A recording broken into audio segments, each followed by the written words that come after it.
Good evening. I'm Liz Fowler from Boardman High School TV, along with my co-host, attorney Mark Huberman, and we are very pleased to bring you another installment of Boardman Biography, a BSTN program devoted to profiling educators and community leaders who have made significant contributions to the Boardman schools and/or Boardman community. In selecting today's guest, we've chosen someone who, while not a Boardman graduate, is someone who's truly become a great Boardmanite in every sense of the word. He's made our township his home for the past 30 years, put 3 of his 4 children through the Boardman schools, and who has made Boardman the location of his very successful business. I'm speaking of none other than my good friend, fellow thespian, and the barber of Boardman, Dennis Colla. Dennis, welcome to Boardman Biography. Mark, thank you for having me. You bet. Okay. Let's talk about the beginning of your roots, Mr. Colla. Most people know you from your barbershop in the heart of Boardman. What made you become a barber? Well, Liz, I'm the 5th generation in my family to be a barber. Oh, wow. So it wasn't a foregone conclusion early on in my life, but as I got older, I wanted to do it and carry on the tradition of my father and his father before him and his father. So I'm the 5th generation, and it came real easy for me, and I've been blessed. It's been very good to me and my family. Oh, so where did you grow up, Mr. Colla? Well, I was actually born in Boardman, and I lived in those ranchettes behind the Boardman Plaza. And at age 4, Those little slab houses? Those little slab houses, right. Guy, you're too big for the house itself. Hey, listen, I could never fit in the front door now. But we moved to the west side of Youngstown when I was 4 years old, and I grew up on the west side and graduated from Cheney. What about your brothers and sisters? Are they in the barber business? No, I'm the only one. What do they do? One works at General Motors, and one is retired. He was a stockbroker with Stiefel Nicholas. He's retired in Florida now. When you went to Cheney, and you were a Cheney cowboy, Right. Did you play football, or did you in the band, or anything like that? No. You know, Mark, I did not play football. What I did most at Cheney was I was really involved in dramatics and in the arts. Did they have, being from Boardman in those days, we had a very strong arts program. Did they have an arts program at Cheney? Cheney did have an arts program, and they had a real strong choir program, and we traveled all over the world. And we did very well there, but they did have a real good dramatics department there. You know, we were talking before we went on the air that for all of us, for almost everyone, there's usually a teacher or two that really made a difference in your life, really inspired you. And was there somebody back at Cheney that you look back on that really inspired you? You know, there were several. And one in particular was my Spanish teacher, Mrs. Crump. It was her first year of teaching. And it was my first year at Cheney, and we just grew very close. And we stayed friends from that point on. And the drama teacher, Mr. Lee Gruber, who I remained close with for years afterwards. And those two kind of always stick out in my mind, and I remember them always. What made you move to Boardman? Well, we moved to Boardman because I wanted to be close to work. I wanted a good school system for my children. I was familiar with Boardman, and it was a no-brainer for me. We found a beautiful home and on Squirrel Hill Drive. And it was just very good to us, and spent a lot of good years on Squirrel Hill Drive. Boardman's my favorite area. And your kids did well in the Boardman schools? They did great. They thrived, they loved it, had a great time. No problems, none at all. Any of them follow in your theater footsteps? No. As a matter of fact, none of them did, but my grandchildren are. The couple of little ones that I have 5, but 2 of them right now are getting involved in it, and it's kind of nice to see. Very good. Okay. Mr. Colla, when you decided to become a barber, did you have to go to school for that? Yes, it's actually called Barber College, and when I went, it was in downtown Akron, is the closest one, and it's they go by hours. It's 1,800 hours, and if you break that down, it's just about 11 months. So it was right after high school I went, and the following July or June, I started in my father's barbershop. Did you have to commute to Akron? Every day. Wow. Every day we drove back and forth. Wow. Yeah. And then once you barber, did you have to do an internship for a period of time, or is it? No, it's not like that at all. Once you're a barber, that's it. There's no more higher education or nothing you have to do to move yourself up. It's just working in the business. And 1,800 hours sounds like a long time to cut hair. I mean, how much time do you need to learn to cut hair? Well, you would be surprised. Yeah. I mean, it's you know though, Mark, it's like any school. You learn the basics in school, and then when you get out and you start doing it for real, that's when you really learn. And I had the advantage and the great blessing of working with my father for about 20 or a little over 20 years. So it was nice. Very good. Where was your first shop at? Well, the only shop that I ever worked at until we moved to Boardman was on Midlothian Boulevard. It was on the corner of Midlothian and Southern Boulevard. And that's where my grandfather brought it there. Back The in Antique Alley now? Yes, right next to the Antique Alley. And my grandfather opened that barbershop in about oh boy, it had to be in the late teens, early 20s. Wow. That location. And what made you move to Boardman? A variety of things, but location, number one. And I had two children that were coming into the business, and I knew that the future of the business wouldn't be in that location. So we made the decision to move in 2000, and it's been a wonderful, wonderful move for us, for my children, and I also have two other girls that work for me also. So Somebody was telling me the other day that I remember that there was like a Dilt's pharmacy.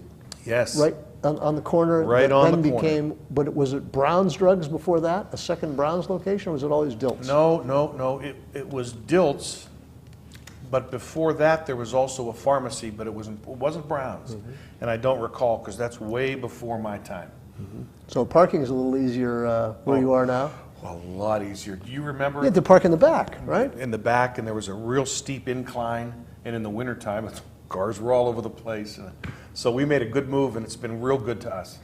It seems like when you go around the community that there are a lot of Colla barbers. There's a barber on Southern Boulevard. There used to be a barber on Southern Boulevard a little further down. Well, that's the in same beginning of the family. It's the same family? That's the same family. So are they all related to you? We're all related. All the Colla barbers are related, some closer than others. The ones you just named are like third and fourth cousins down on Southern Boulevard. But I also have a first cousin, Nick Colla, who I worked with for 20 or 25 years, and he has a barbershop on 224 also. So which family members are in business with you?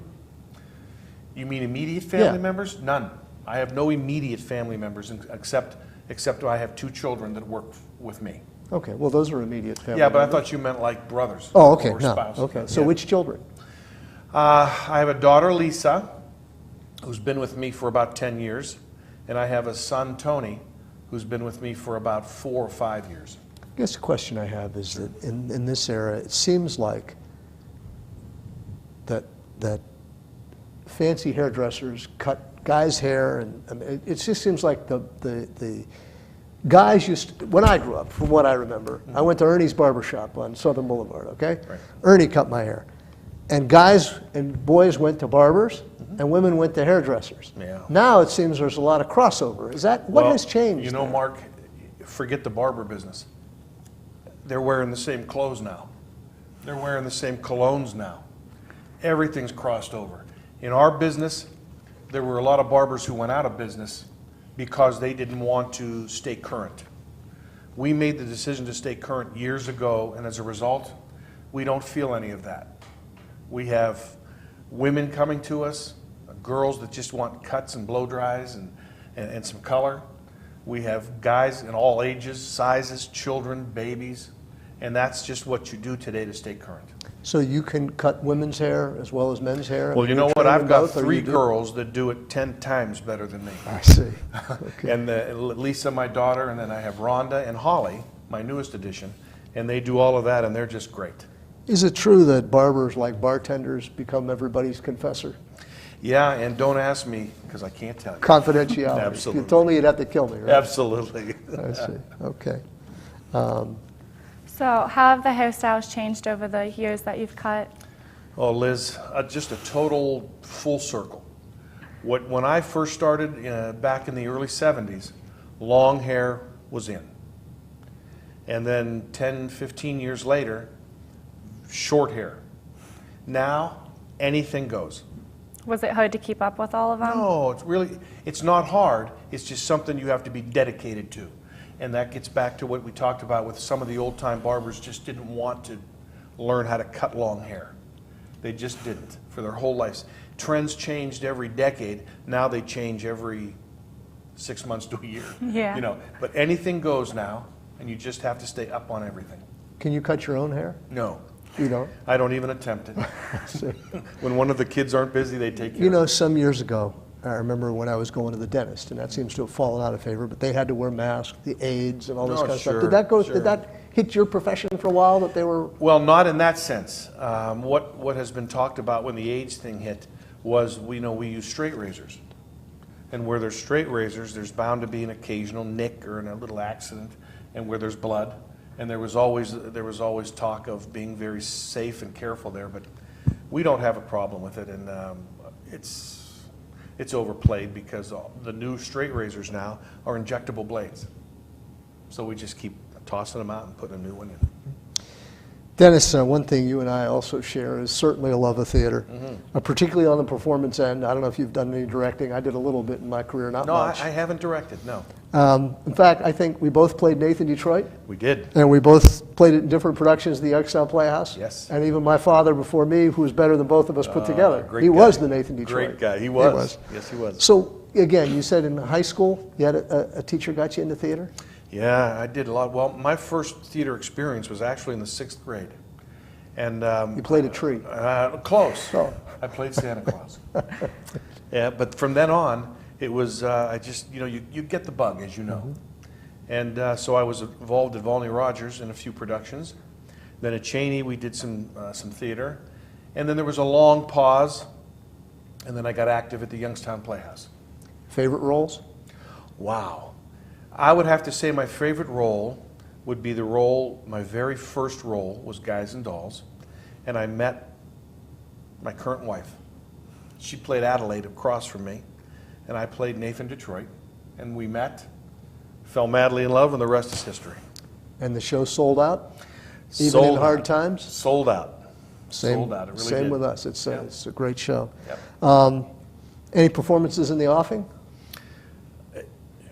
Not right now, although there's been a little bit of talk right now, but I don't want to say anything because I understand. nothing's definite or for sure.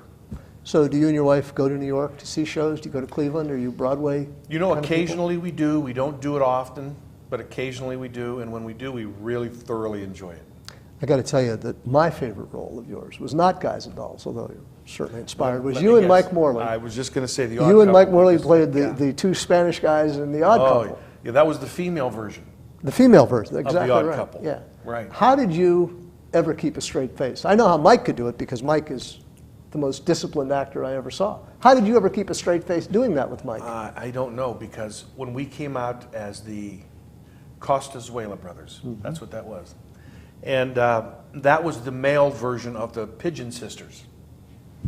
And what we did was, when we came out and the audience just went absolutely berserk, it wasn't real easy, but we had done it in rehearsal so many times, and everyone cracked up that we were kind of used to, we knew what was coming, but not to the extent of it. And working with Mike was such a thrill. He's so talented. He is one of the most gifted actors I've he ever really met. is. Really is. Had a great time with him. Very good.